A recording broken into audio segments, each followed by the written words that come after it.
ओम शांति। अष्टावक्र गीता 18वां प्रकरण और सूत्र 43वां कल से आगे। अष्टावक्र कहते हैं, लाखों की चोरी करके 1000 का मंदिर में दान देकर दानवीर बनते हैं। भगवान की पूजा भी किराए से करवाते हैं। व्रत ले लेकर अपनी चोरी एवं बेईमानी को छिपाने का मार्ग ढूंढते हैं ताकि इनकी आन में ये बेईमानी छिप जाए। किंतु स्वयं का रूपांतरण ही धर्म है। इसी से होगा ज्ञान तथा इसी से अद्वैत की अनुभूति होगी।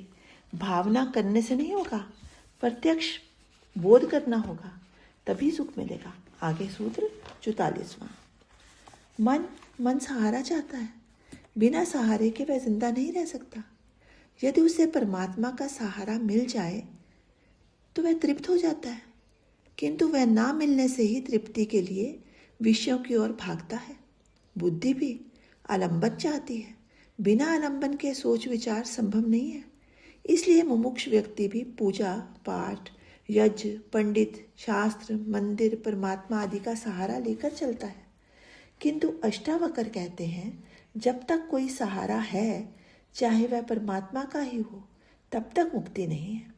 वह सहारा भी बंधन है।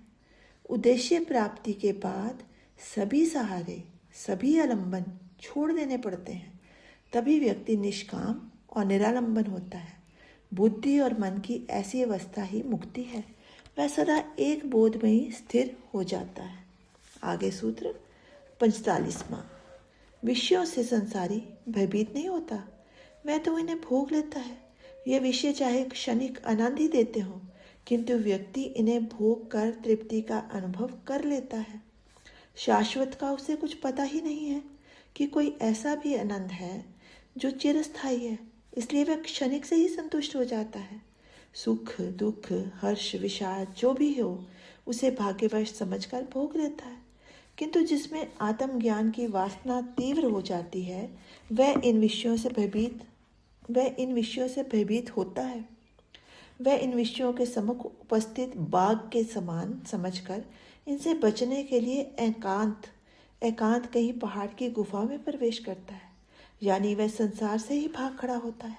ऐसा अज्ञानी ये समझता है कि संसार से भाग जाने से तथा एकांत में रहने से चित्त का निरोध हो जाएगा। ओम शांति। शेष कल।